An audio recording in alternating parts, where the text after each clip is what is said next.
frame of reference, time taken by light to reach from O point to O point to P point, O point to P point, ये आप लोग भी लिख लेना। S निर्देश तंत्र में प्रकाश को बिंदु O से बिंदु P तक पहुंचने में लगा समय, in S frame of reference time taken by light to reach from O point to P point, T is equal time is equal distance upon velocity. Distance क्या है? OP and C is velocity of light. Time is equal लिख लेना, ये लो पूरा लिख दूं एक बार तो, डिस्टेंस अपॉन वेलोसिटी। आप लोग भी लिख लेना भाई, दूरी बटा वेग, दूरी बटा वेग। T is equal OP by C, OP by C, and here we take OP is equal R, so R upon C, cross multiply,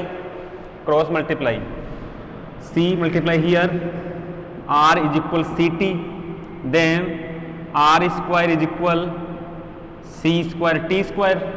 so देखिए R वेक्टर क्या होता है? I cap x plus j cap y plus k cap z। here we take magnitude, then R is equal x square plus y square plus z square root, but here square of R, then here root is cancelled, x square plus y square plus z square is equal c square t square, x square plus y square plus z square minus c square t square is equal 0। Equation first करो, यहां तक करो भाई, फिर आगे करते हैं।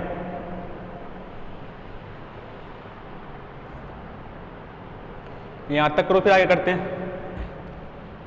देखिए आगे,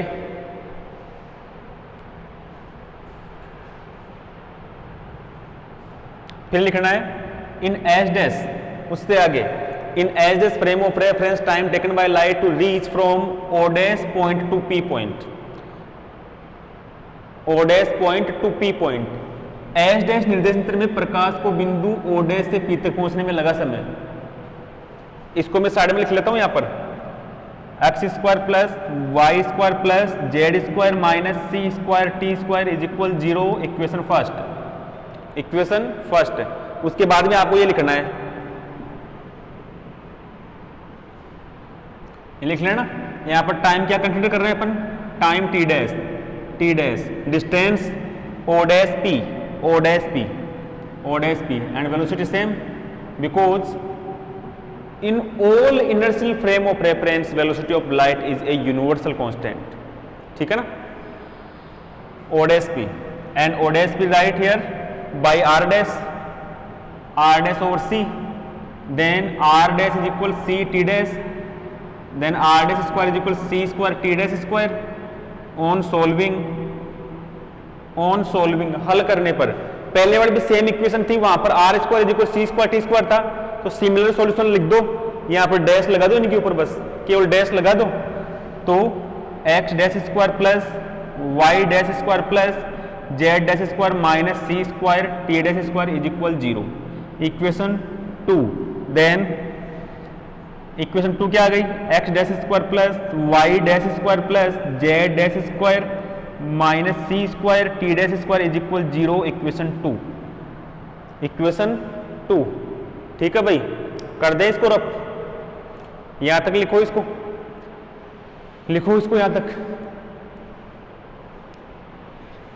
फिर अब उसके बाद में लोरेंट ट्रांसफॉर्मेशन के ऊपर तो बाद में जाएंगे, पहले अपन जानते हैं गैलीलियन ट्रांसफॉर्मेशन, वैसे तो ये भी जानते हो फर्स्ट ईयर में है, ठीक है ना, लेकिन अभी मान लो कि आपको लॉरेंट ये ट्रांसफॉर्मेशन नहीं आ रहा, ठीक है, अननोन हो आप, बिल्कुल इससे अननोन हो, तो आप क्या करो, सबसे पहले आप क्या जान रहे हो, गैलीलियन ट्रांसफॉर्मेशन जान रहे हो, तो सबसे पहले जो जान रहे हो वो अप्लाई करो।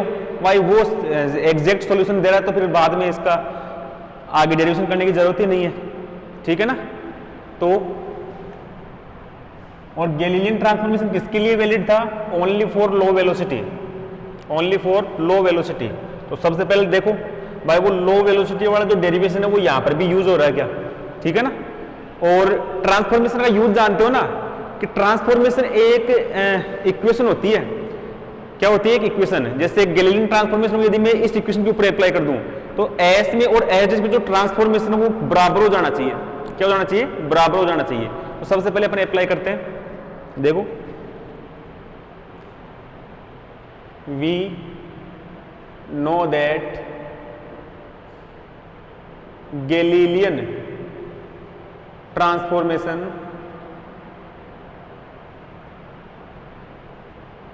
We know that Galilean transformation equation, हम जानते हैं कि गैलीलियन रूपांतरण समीकरण what is x dash is equal x minus v t, y dash is equal y dash, z dash is equal z, t dash is equal t. Equation third, जानते हो ना इस बात को, गैलीलियन ट्रांसफॉर्मेशन इक्वेशन है ये, ठीक है ना। या थोड़ा सा आइडिया दे देता हूं, ये लो चलो भाई, क्या था वो, इस प्रकार से था, ये z था, ये x था, ये y था, y डैश x डैश और ये z डैश। यहाँ पर क्या मानते थे, कोई पार्टिकल मानते थे, ये r मानते थे, ये r डैश मानते थे, ये r नोट जो आपके पास में क्या है vt, जो आपके पास में क्या है vt, ठीक है। तो और ये r वेक्टर होता था, ये r डैश वेक्टर होता था, तो वेक्टर रूल अप्लाई करो, तो r डैश की जो वैल्यू थी, पूरा नहीं बताऊंगा मैं, कर लेना, मैं डायरेक्ट बता रहा हूँ, r माइनस r नोट आ गई थी, यहाँ पर वेक्टर रूल अप्लाई कर देना इस ट्राइंगल में, तो r dash is equal r और r नोट की वैल्यू vt, कर दो इसके कंपोनेंट, तो x component x dash is equal x minus vt, ठीक है ना, y dash is equal y minus vt, लेकिन इसकी वेलोसिटी तो x डायरेक्शन में थी, y में थी नहीं, तो जीरो। ऐसे ही z dash is equal z, और टाइम को वहां पर इनवेरिएंट मानते हैं, टाइम को वहां पर क्या मानते हैं, इनवेरिएंट, ठीक है, t dash is equal t। तो ये फर्स्ट ईयर में आपने अच्छी तरह पढ़ा तो ठीक है, अदरवाइज आपको ये यहाँ पर रिमेंबर रखनी है, ठीक है ना। अब देखो, आप इस इक्वेशन थर्ड का यूज सेकंड में करेंगे, सेकंड में करने के बाद में यदि इस इक्वेशन का सॉल्यूशन फर्स्ट के इक्वल आता तब तो आपका गैलीलियन ट्रांसफॉर्मेशन बिल्कुल एग्जैक्ट है, अदरवाइज गलत है यहाँ पर। तो on using equation 3 in equation 2, in equation 2 x dash is equal x minus v t, x minus v t whole square plus y dash is equal y, z dash is equal z and t dash is equal t is equal 0, a minus b का whole square x square plus v square t square minus 2x v t plus y square plus z square minus c square t square is equal 0, equation 4। अब देखो इनका compare करो, Galilean transformation अपने लिया, यदि ये Galilean transformation valid था तो इसका यूज इक्वेशन 2 में करने के बाद में ये इक्वेशन 1 के बराबर हो जाना चाहिए था, होना चाहिए था। मैं ट्रांसफॉर्मेशन कर रहे हैं अपन एक फ्रेम से दूसरे फ्रेम में, एक फ्रेम से दूसरे फ्रेम में, लेकिन देखो जब आप फर्स्ट और फोर्थ का कंपेयर करोगे तो ये टर्म तो एक्स्ट्रा आ गई, ये टर्म इसमें एक्स्ट्रा ऑब्टेन हो गई, यानी ये यहां तक ठीक है ना, लेकिन ये तो एक्स्ट्रा आ गई। अब एक्स्ट्रा से कुछ भी आए, एक्स्ट्रा नहीं आना चाहिए था, एग्जैक्ट सॉल्यूशन आना चाहिए था। इसका मतलब जो ऊपर जो गैलीलियन ट्रांसफॉर्मेशन लिखा हुआ वो गलत है भाई, क्यों? यदि वो सही होता तो एग्जैक्ट सॉल्यूशन आता, यदि वो सही होता तो एग्जैक्ट सॉल्यूशन आता। इसका मतलब Galilean transformation fails for high velocity, ठीक है। तो कंपेयर की जो थ्योरी है वो लिख देते हैं कि जब इक्वेशन फर्स्ट और फोर्थ का कंपेयर करते हैं then we get a additional term, then we get a additional term, so Galilean transformation is invalid या wrong, false, झूठा, ठीक है ना। तो करें इसको, अब इसको मैं रब कर देता हूं भाई।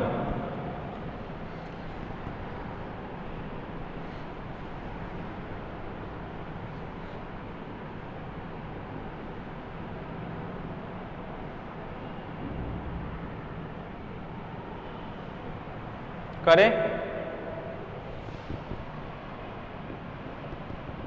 समीकरण 1 व 4 की तुलना से एक अतिरिक्त पद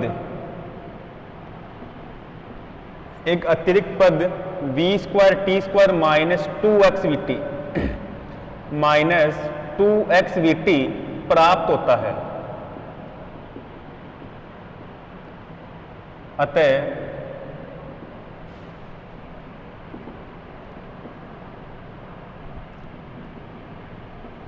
गैलीलियन रूपांतरण समीकरण असत्य है। गैलीलियन रूपांतरण समीकरण असत्य है। लेकिन एक बात और देखो, एक बात इसमें और देखो y की केवल एक ही टर्म है, इसमें भी y की केवल एक ही टर्म है, z की यहां पर एक ही टर्म है, यहां पर भी z की एक ही टर्म है, एक ही आ रही है। इसका मतलब y और z सही है, इसका मतलब y और z सही है। लेकिन x की यहां पर एक है, जबकि यहां पर एक तो ये और एक ये दो आ गई। टाइम की यहां पर एक है, जबकि एक तो यहां पर और एक यहां पर और एक यहां पर, तीन आ गई। इसका मतलब y z कंपोनेंट एग्जैक्ट है, लेकिन चेंज कहां पर है? चेंज आपके पास आ गया x और t कंपोनेंट में। तो उनको ठीक करना पड़ेगा उनको क्या करना पड़ेगा? ठीक करना पड़ेगा। तो कोई एक नया ट्रांसफॉर्मेशन लेंगे और नया ट्रांसफॉर्मेशन अप्लाई करेंगे अपन, जिसको अपन क्या कहेंगे? Laurent transformation. तो ठीक है ना, एक अतिरिक्त पद प्राप्त होता है। अतः गैलीलियन रूपांतरण असत्य है। परंतु y डैश बराबर y तथा z डैश बराबर z सत्य है। यह करेक्ट है भाई। क्यों? दोनों की एक एक टर्म आ रही है, एक एक टर्म आ रही है।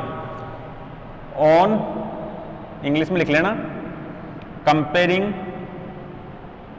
इक्वेशन 1 and 4, अरे 4 an additional term v square t square minus 2xvt obtain. So Galilean transformation GT is wrong, but y dash is equal y and z dash is equal z are correct. ये लिखो भाई, इस गलत में ये सही है, इस पूरे गलत में ये इतना सा सही है, 50% सही है, 50% गलत है। ठीक है ना। अब इसको सही करना पड़ेगा। कोई नया ट्रांसफॉर्मेशन कंसीडर करते हैं अपन, कोई नया ट्रांसफॉर्मेशन कंसीडर करते हैं। लिखो, चलो इसको यहां तक लिखो भाई। तो करें अप्लाई, कर दूं उसको रफ, ये लो भाई। और वो नया ट्रांसफॉर्मेशन किस अकॉर्डिंग लेंगे? नया ट्रांसफॉर्मेशन इस अकॉर्डिंग लेंगे कि उस ट्रांसफॉर्मेशन को अप्लाई करने के बाद में ये दोनों इक्वेशन बराबर हो जाए, ये दोनों इक्वेशन सेम रिजल्ट दे, दोनों इक्वेशन। वो ट्रांसफॉर्मेशन अपन इस प्रकार से लेंगे। ठीक है, तो देखो, नाउ कंसीडर दिस ट्रांसफॉर्मेशन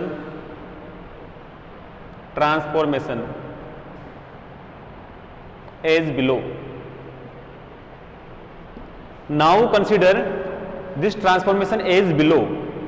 देखना, x डैश छोड़ रहा हूं मैं एक बार, y dash is equal y, z dash is equal z, t dash का पता नहीं। यहां पर जो चेंज जो इक्वेशन में था, वो इक्वेशन ये थी x square plus v square t square minus 2xvt। ये एडिशनल टर्म थी ना, ये क्या थी? Additional term. तो देखो, चेंज x और t में आ रहा था। चेंज किस में था? x और t में। तो अपन यहां पर एक लीनियर मेथड यूज में लेते हैं, रेखिक विधि काम में लेंगे। तो क्या हो जाएगा, इस एक्स डैश को एक्स और टी के फॉर्मेट में लिखो, एक्स प्लस टी, ठीक है। लीनियर मेथड में यहां पर कुछ कांस्टेंट यूज में लेते हैं, तो यहां पर अल्फा और बीटा को दो कांस्टेंट ले लिए, आर्बिट्रेरी कांस्टेंट है, आर्बिट्रेरी कांस्टेंट जिनकी वैल्यू डिटरमाइन करनी है। क्या है, आर्बिट्रेरी कांस्टेंट जिनकी वैल्यू क्या करनी है, डिटरमाइन करनी है, ठीक है। क्यों लीनियर मेथड अप्लाई कर रहे हैं, इस कारण से, क्योंकि चेंज एक्स और टी में आ रहा है, एक्स्ट्रा टर्म एक्स और टी की ऑब्टेन हो रही है, इन दोनों में कोई चेंज है नहीं। ऐसे ही यहां पर भी अप्लाई कर दो, एक्स और टी के फॉर्मेट में लिख दो, कोई नए आर्बिट्रेरी कांस्टेंट ले लो, जैसे यहां पर डेल ले लिया और यहां पर क्या ले लिया, गामा ले लिया, ठीक है ना। और ये इक्वेशन कौन सी आ गई, 5, जिसमें से ये इक्वेशन ए है, ये बी, ये सी और ये डी। समझ रहे हो कैसे, ये 5a, ये 5b, ये 5c, ये 5d, 5a, 5b, 5c, 5d, इस प्रकार से इक्वेशन है ये। करो इसको, यहां तक करो भाई, और फिर ट्रांसफॉर्मेशन अप्लाई करते हैं।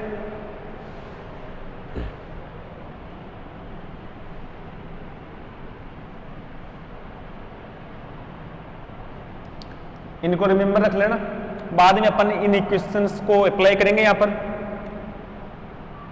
थोड़ा सा पहले इनका ट्रीटमेंट कर दें, कुछ ट्रीटमेंट करना है इनको।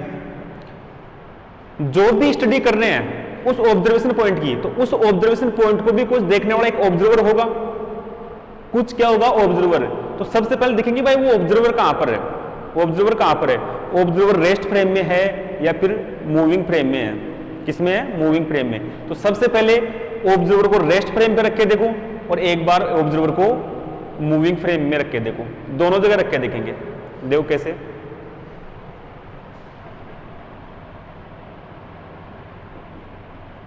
यदि प्रेक्षक, प्रेक्षक का मतलब ऑब्जर्वर, देखने वाला, यदि प्रेक्षक x डैश बराबर 0 पर स्थित हो तो समीकरण 5a से, समीकरण 5a से, if observer exists at x dash is equal 0, then from equation 5a, x dash a, समझना इसको, ये फ्रेम था, ये x डैश, ये y डैश और ये z डैश, ये यहां पर y, ये यहां पर x और ये यहां पर z। ऑब्जर्वर को कहां पर मान लिया, ऑब्जर्वर को यहां पर मान लिया, x डैश इज इक्वल 0, यहां पर मानो, यहां पर मानो, यहां पर मानो, एक ही तो बात है, एक ही बात है ना। तो उस ऑब्जर्वर कोड को यहां पर मान लिया ओरिजिन पॉइंट के ऊपर, लेकिन ये जो एच डैश फ्रेम था, वो एच डैश फ्रेम किस वेलोसिटी से जा रहा था, v dash. H dash frame किस वेलोसिटी से जा रहा है, v डैश, v वेलोसिटी से, और ये ऑब्जर्वर कहां पर है, इसी फ्रेम के ऊपर बैठा हुआ है। अरे यानी कहने का मतलब ये बोल रहा हूं मैं, कोई बस दौड़ रही है, क्या कोई बस दौड़ रही है और वो ऑब्जर्वर बस में ही बैठ गया, वो ऑब्जर्वर कहां पर बैठ गया, बस में, तो जितनी वेलोसिटी बस की होगी उतनी किसी होगी, ऑब्जर्वर की होगी, क्योंकि बस के साथ साथ वो ऑब्जर्वर मोशन कर रहा है, ठीक है ना। तो यदि x डैश बराबर 0 पर होगा, x डैश बराबर कहां पर होगा, 0 पर, तो वो ऑब्जर्वर इस h डैश फ्रेम में होगा, तो जितनी वेलोसिटी h डैश फ्रेम की होगी उतनी उस ऑब्जर्वर की वेलोसिटी होगी। ये बात समझ लेना इसको, ठीक है ना, क्योंकि रिलेटिव मोशन देख रहे हैं अपन, टॉपिक का नाम ही है ये रिलेटिविटी, आपेक्षिकता, इसके रेस्पेक्ट में इसकी वेलोसिटी और इसके रेस्पेक्ट में इसकी वेलोसिटी, इसके रेस्पेक्ट में इसकी, इसके रेस्पेक्ट में इसकी, रिलेटिव, एक दूसरे के रेस्पेक्ट में, समझ लेना इसको अच्छी तरह। तो इक्वेशन 5a में यूज करो, 0 is equal alpha x plus beta T, alpha x is equal minus beta T, x upon T is equal minus beta over alpha. ये क्या हो गया, दूरी बटा वेग, v is equal minus beta और अल्फा, तो beta is equal minus alpha v।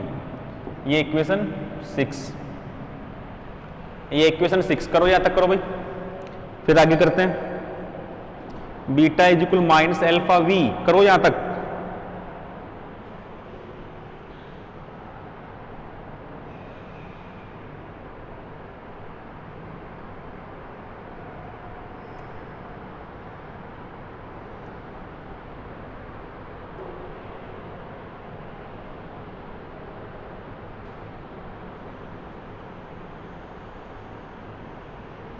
अब ऑब्जर्वर को कहां पर मान ले, अब ऑब्जर्वर को x इज इक्वल 0 पे मान लो। x इज इक्वल 0 का मतलब स्टेशनरी फ्रेम के ओरिजिन पॉइंट पे, स्थिर निर्देश तंत्र के मूल बिंदु पर। इसका मतलब ऑब्जर्वर खड़ा है भाई, ऑब्जर्वर क्या है, खड़ा है, एक जगह पर रेस्ट में है, बैठा भी हो सकता है लेकिन वो दौड़ नहीं रहा, ठीक है ना। तो करें इसको आगे, इसको रब कर दूं मैं, आगे करते हैं। देखो आगे, अरे यार, if observer exist at x is equal 0, if observer exists at x is equal 0, then from equation 5a and 5d ये कर लेना, यदि प्रेक्षक x बराबर 0 पर स्थित हो तो, यदि प्रेक्षक x बराबर 0 पर स्थित हो तो समीकरण 5a व 5d से, if observer exist at x is equal 0, x की वैल्यू 0 रखो, x डैश की वैल्यू क्या आ रही है, ये 0 हो गया, ये बीटा टी, ये 0 हो गया, ये गामा टी, क्या गया, गामा टी। आगे और देखो,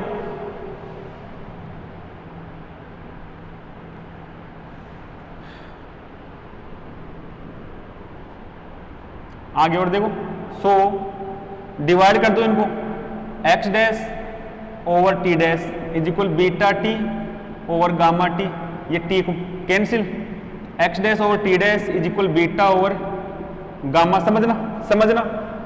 उसके बाद क्या कर रहा हूं, x dash over t dash को मैं ले रहा हूं minus v is equal beta upon gamma. Minus v लेने का कारण बताऊंगा अभी, beta is equal minus gamma v, ये इक्वेशन 7। क्यों लिया भाई, क्यों लिया मैंने, डिस्टेंस अपॉन टाइम तो वेलोसिटी हो गई, लेकिन उसको माइनस वी क्यों लिया बताओ। क्योंकि ऑब्जर्वर कहां पर था, ऑब्जर्वर था रेस्ट में, ऑब्जर्वर कहां पर था, रेस्ट में।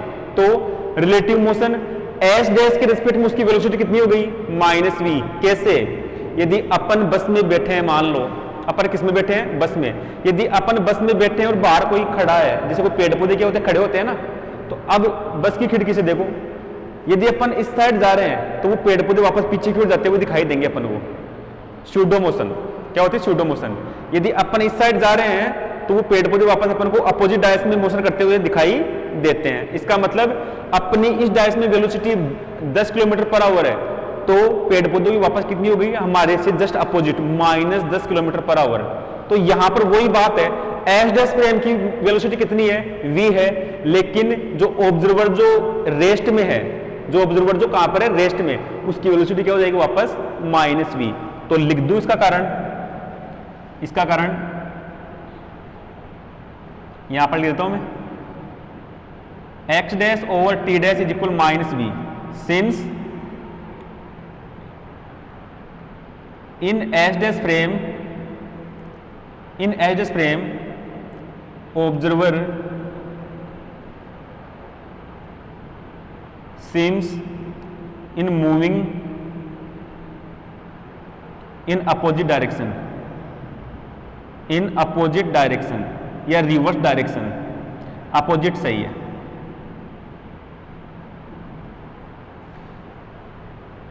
इन अपोजिट डायरेक्शन, एस डैश निर्देश तंत्र में प्रेक्षक विपरीत गति करता हुआ दिखाई देता है।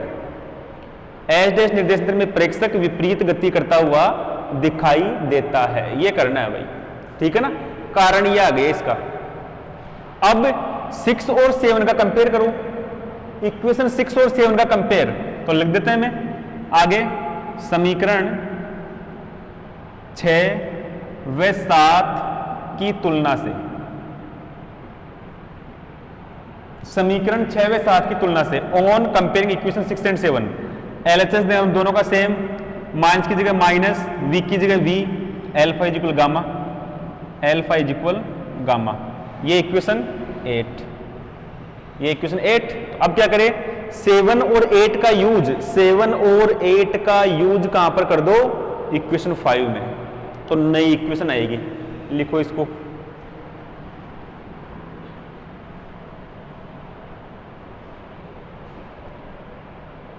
On using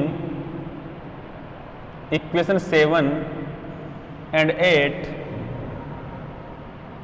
in equation 5, on using equation 7 and 8 in equation 5, x dash is equal alpha की जगह गामा, गामा x बीटा की जगह माइनस गामा v, और ये t gamma common x minus v t, ठीक है ना। और ये y dash is equal y, no change, z dash is equal z, t dash is equal del x as it is plus gamma t also as it is. ये equation 9, ये equation 9। अब check करेंगे इस equation 9 को कहां पर रख देंगे अपन, इक्वेशन सेकंड में रख दो और फिर फर्स्ट से कंपेयर कर दो। करो भाई, यहां तक करो।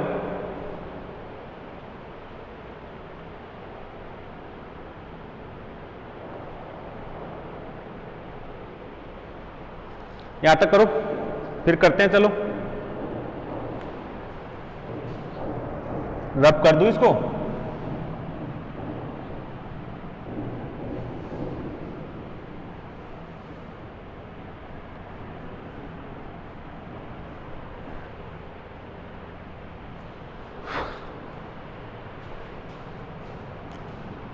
Use equation 9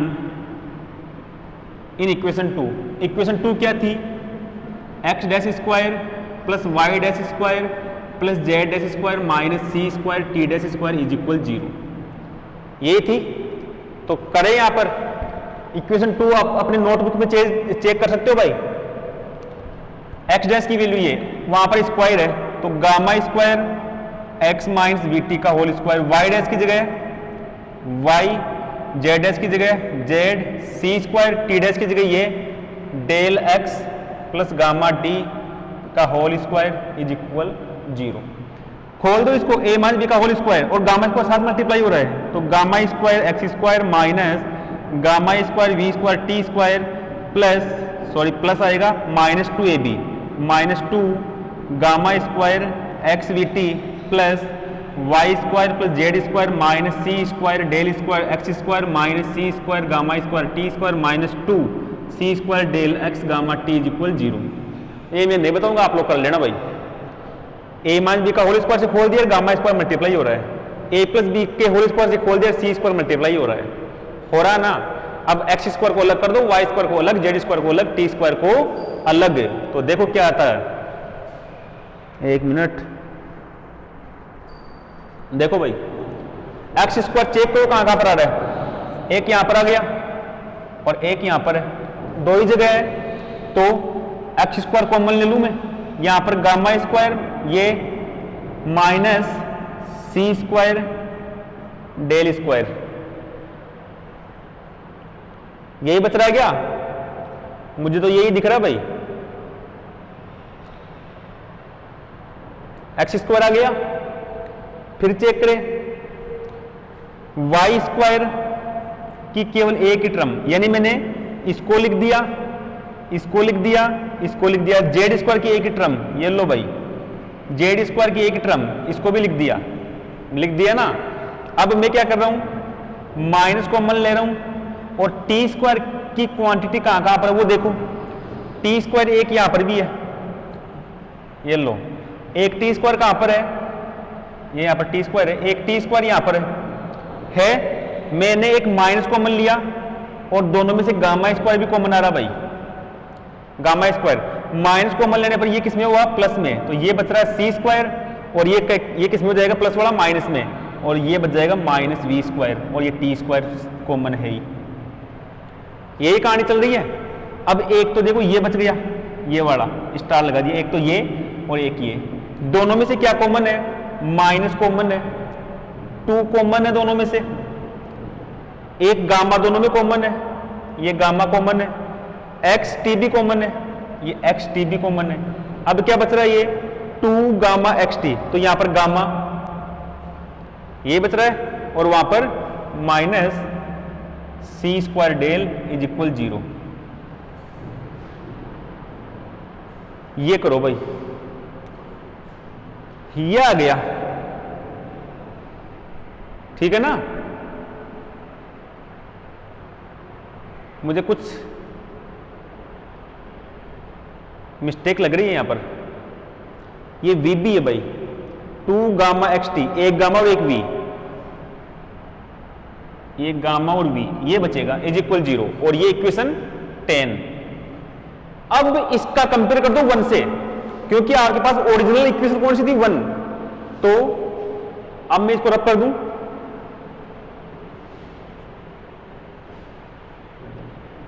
on comparing equation 1 and 10। ध्यान देना इक्वेशन 1 क्या थी, वो थी x square plus y square plus z square minus c square t square is equal 0, ये थी 1। तो देखो एक्स स्क्वायर के मल्टीप्लाई में यहां पर क्या 1 है, एक्स स्क्वायर के मल्टीप्लाई में यहां पर क्या 1, जबकि यहां पर एक्स स्क्वायर के मल्टीप्लाई में क्या है gamma square minus c square del square, और ये क्या है 1। पहली बात आ गया, एक्स स्क्वायर मल्टीप्लाई में यहां पर 1 और वहां पर क्या है वो देख लो, ठीक है ना। साथ में टी स्क्वायर के मल्टीप्लाई में यहां पर क्या है माइनस सी स्क्वायर है, टी स्क्वायर के मल्टीप्लाई में यहां पर क्या है माइनस सी स्क्वायर, और टी स्क्वायर के मल्टीप्लाई में यहां पर क्या है minus gamma square c square minus v square, ये माइनस और माइनस प्लस है, ठीक है। ये इक्वेशन जैसे इसको ई दे दूं, और ऐसी क्वांटिटी इसमें है ही नहीं, ऐसी क्वांटिटी इसमें नहीं है, इसको 0 के बराबर मानो, तो gamma v minus c square del is equal 0। समझ में आ रहा है ये इक्वेशन एफ। अब देख लो फ्रॉम इक्वेशन ई, देखो भाई gamma square is equal c square over c square minus v square, तो यहां से gamma square is equal 1 upon c square को नीचे लेके आओ 1 minus v square over c square, तो गामा की वैल्यू क्या आ गई, तो यहां पर gamma is equal 1 upon root of 1 minus v square upon c square, ये गामा जिसको लोरेंट फैक्टर भी बोलते हैं अपन, जिसको क्या बोलते हैं अपन लोरेंट फैक्टर, ठीक है। उसके बाद इस एफ का यूज करो, इसको रब कर देता हूं मैं,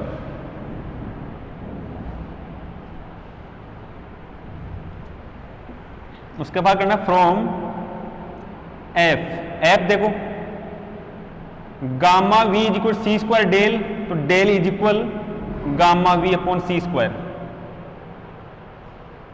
ये कुछ ना कुछ मिस्टेक हो गई भाई, कुछ ना कुछ कहीं ना कहीं पर माइनस प्लस की मिस्टेक हो गई, वो आप लोग चेक कर लेना। ये प्लस आएगा तो ये माइनस आएगा भाई, मैंने रब कर दिया, ये रब कर दिया, कहीं पर प्लस माइनस की मिस्टेक हो चुकी है, ठीक है ना, वो आप डेरिवेशन में चेक कर लेना। ये यहां पर प्लस आएगा भाई, क्या आएगा ये प्लस, तो इसका डेल बराबर minus gamma v upon c square आएगा, वो आप लोग चेक कर लेना, ठीक है। हो सकती है इतनी बड़ी कैलकुलेशन थी तो कहीं ना कहीं पर प्लस माइनस हो जाती है, पता नहीं रहता है ना। तो देखो सब कुछ वैल्यू आ गई, तो ये इक्वेशन कौन सी है 11। इस 11 को 9 में रख दो, इस 11 को 9 में, समीकरण 11 का उपयोग 9 में करने पर, 11 का उपयोग 9 में करने पर x dash is equal gamma x minus v t, y dash is equal y, z dash is equal z, t dash is equal del की value minus gamma v upon c square x plus gamma t, तो gamma t minus v x over c square. ये equation 12, जहां gamma जो क्या है 1 over 1 minus v square over c square, इसे कहते हैं अपन लोरेंट गुणक, लोरेंट्स फैक्टर, लोरेंट्स गुणक। इस समीकरण 12 को कहते हैं अपन लोरेंट ट्रांसफॉर्मेशन इक्वेशन। लिखो इसको यहां पर, लिखो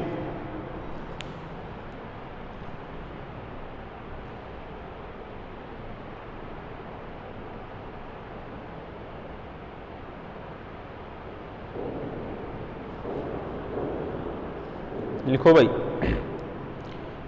इसको कहते हैं अपन लोरेंट ट्रांसफॉर्मेशन इक्वेशन।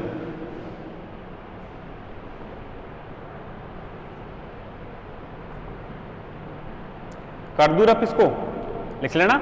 अब देखो एक बात और, यदि इस इक्वेशन 12 को, वैसे आगे स्ट्रेस मत लो, मैं नहीं करवाऊंगा डेरिवेशन, इतना ही कुछ करवाऊंगा, लेकिन इक्वेशन जो 12 हो गई, इसको यदि अपन वापस इक्वेशन 2 में पुट कर दे, कहां पर पुट कर दे, इक्वेशन 2 में, तो जो सॉल्यूशन है वो इक्वेशन 1 के इक्वल आएगा। किसके इक्वल आएगा? 1 के इक्वल आएगा। चलो ये इक्वेशन करवा देते हैं एक बार, मेरी इच्छा हो गई अब, ठीक है। ये कर लिया सबने, तो लिख लेना समीकरण 12 को लोरेंट रूपांतरण समीकरण कहते हैं। ऐसे कर लेना, समीकरण 12 को लोरेंट रूपांतरण समीकरण कहते हैं। Equation 12 is known as Lorentz transformation equation. Equation 12 is known as Lorentz transformation equation, ठीक है। ये कंप्लीट है भाई। एक इसमें थोड़ा सा डेरिवेशन और कर लेते हैं, इनवर्स लोरेंट ट्रांसफॉर्मेशन इक्वेशन। यहां पर क्या है? X v t, x T है ना, एक्स हो गया, वाई हो गया, जेड हो गया, टी हो गया, ये एस फ्रेम में थे। यानी आपको एस फ्रेम में कोई क्वांटिटी पता होगी, कोई वेरिएबल पता होगा, तब आप उसको एस डैश में डिटरमाइन कर सकते हो। लेकिन अब यहाँ पे इसका इनवर्स लेंगे, यदि एस डैश में पता हो तो आप एस में कैसे निकालोगे? यदि एस डैश में पता हो तो आप एस में कैसे निकालोगे? उसे ही कहते हैं अपन इनवर्स लोरेंट ट्रांसफॉर्मेशन इक्वेशन। तो लिख लेते हैं इसको,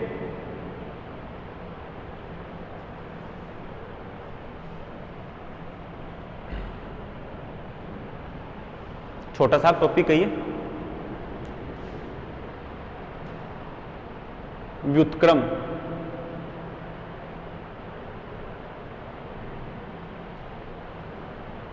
लोरेंट्स रूपांतरण समीकरण। व्युत्क्रम लोरेंट्स रूपांतरण समीकरण, inverse Lorentz transformation equation. Inverse Lorentz transformation equation, same to same, x is equal gamma x dash plus v t dash. बता दूंगा अभी कैसे आया ये, y is equal y dash, z is equal z dash, t is equal gamma t dash plus v x dash over c square, where gamma is equal 1 over root of 1 minus v square over c square. ये करना केवल कैसे किया देखो, आपके पास पहले क्या था, एस डैश जो फ्रेम था वो इसके रिस्पेक्ट में गति कर रहा था वी वेग से, वी वेलोसिटी से मोशन कर रहा था। लेकिन अब इस एस डैश के रिस्पेक्ट में ये क्या करेगा, माइनस वी से। किससे करेगा? माइनस वी से। तो एस डैश को एस में चेंज करने के लिए प्लस वी की जगह माइनस वी कर दो, यहां पर तो कर दो एक्स डैश, ये टी डैश, और माइनस वी की जगह एक माइनस हो रहेगा ना, माइनस और माइनस प्लस, माइनस और माइनस प्लस, इस प्रकार से, ठीक है ना। ये करना है भाई, करो इसको। ये है इनवर्स लोरेंट ट्रांसफॉर्मेशन इक्वेशन। एक क्वेश्चन करते हैं अब,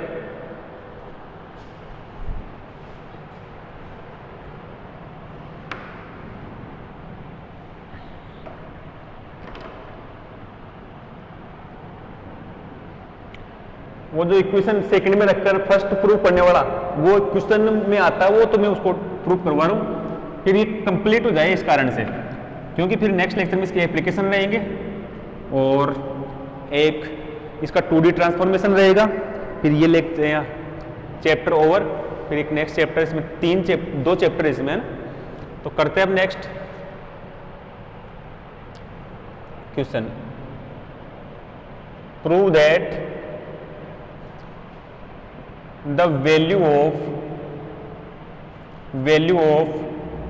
x square plus y square plus z square minus c square t square is invariant under Lorentz transformation, is invariant under Lorentz transformation। Hindi में लिखूं,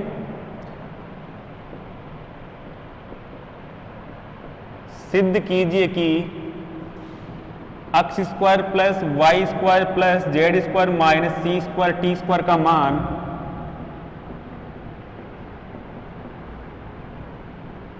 लोरेंट्ज़ रूपांतरण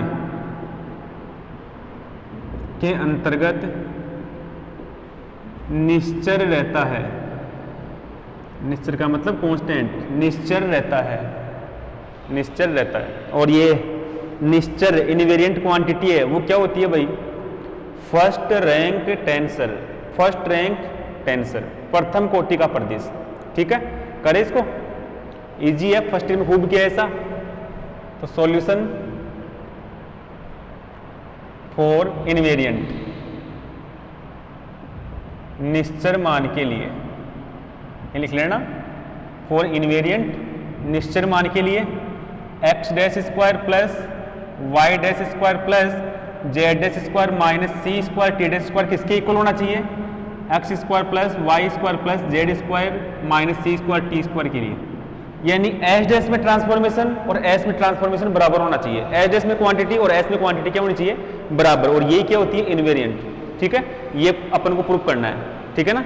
तो सबसे पहले तो लोरेंट्ज़ ट्रांसफॉर्मेशन इक्वेशन आई थी वो लिखो, since Lorentz transformation equation, Lorentz रूपांतरण समीकरण, लोरेंट्ज़ रूपांतरण समीकरण क्या थी वो equation? X dash is equal gamma x minus v t, y dash is equal y, z dash is equal z, t dash is equal gamma t minus v x over c square.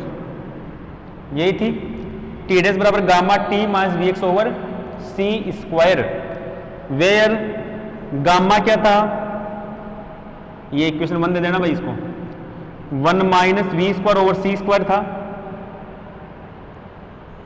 यही था ना।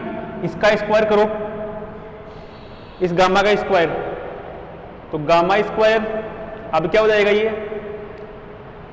1 over 1 minus v square over c square, तो gamma square 1 minus v square over c square, इसकी value 1। ये equation 2 बाद में काम आएगा, तो मैंने यहीं पर इसको सोल्व कर लिया। इसको लिखो भाई और आगे प्रूफ करो इसको।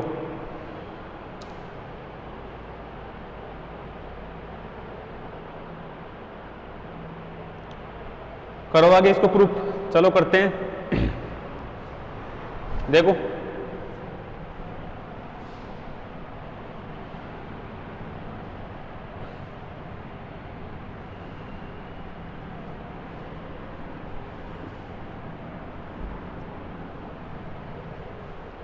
देखो भाई, ये वैल्यू थी सिंस अपन इसको ये डिस्कस कर रहे हैं x dash square plus y dash square plus z dash square minus c square t dash square, इसी को कर रहे हैं discuss, is equal x dash की value gamma x minus v t, ये स्क्वायर है तो स्क्वायर स्क्वायर, ये y square plus z square, y dash की वैल्यू वाई, जेड डैश की value z, minus c square t dash की value, t dash की value gamma, तो ये gamma square t minus v x over c square, इसका भी whole square. इसको आगे सोल्व करेंगे, ए माइनस बी का whole square, a minus b का होल स्क्वायर, तो gamma square x square plus gamma square v square t square minus 2 gamma square x v t, a minus b का whole square और साथ में gamma square से multiply कर दिया, plus y square plus z square minus c square gamma square a square, ये t square, फिर minus c square gamma square. ठीक है ना, c square gamma square, b square क्या हो जाएगा? V square x square upon c 4, फिर minus एक माइनस बार, तो plus 2 c square gamma square t v x over c square. कर लिया इसको, समझ में आ रहा ना? ये a square b square minus का 2ab, तो इस बार वाले माइनस, ये माइनस का प्लस का वाला माइनस का प्लस वाला माइनस का माइनस वाला प्लस का हो जाएगा।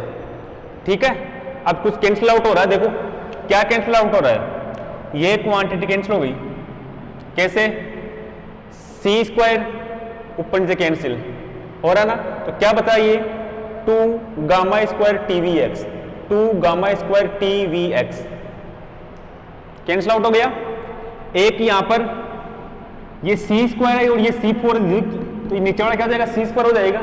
तो लिख लूँ इसको, gamma square x square plus gamma square v square t square plus y square plus z square minus c square gamma square t square और माइनस ये सी स्क्वायर नीचे हो जाएगा, gamma square v square x square upon c square. ठीक है ना।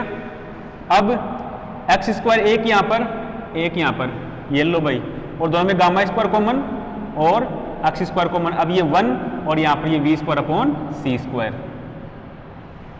यही आ रहा है।